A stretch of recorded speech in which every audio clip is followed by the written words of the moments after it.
Steel പാത്രത്തിനുള്ളിൽ ഒളിപ്പിച്ച സ്ഫോടക വസ്തുവാണ് ഇന്നലെ രാത്രി 10:30-ഓടെ പൊട്ടിത്തെറിച്ചത്.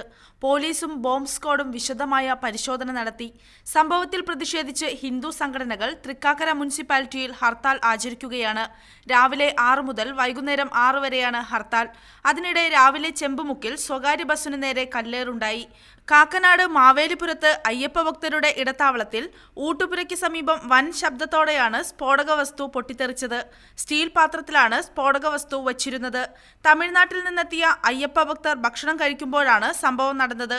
കൈ കഴുകാൻ പുറത്തിറങ്ങിയ ഇവരുടെ സംഘത്തിലെ ഒരു മലയാളിക്ക് ചെറിയ പരിക്കേറ്റു. സംഭവ സ്ഥലത്ത് ചെറുതായി തീ ഉയർന്നതിന് ശേഷമാണ് പൊട്ടിത്തെറി ഉണ്ടായതെന്നാണ് ദൃക്സാക്ഷികൾ പറയുന്നത്. പൊട്ടിത്തെറിച്ചത് ബോംബാണോ എന്ന് പോലീസ് പരിശോധിച്ചു വരികയാണ്. രാത്രിയിൽ സംഭവ സ്ഥലത്ത് പ്രതിഷേധം സംഘടിപ്പിച്ച BJP പ്രവർത്തകർ സീപോർട്ട് എയർപോർട്ട് റോഡും ഉപരോധിച്ചിരുന്നു. മീഡിയ 1 കൊച്ചി.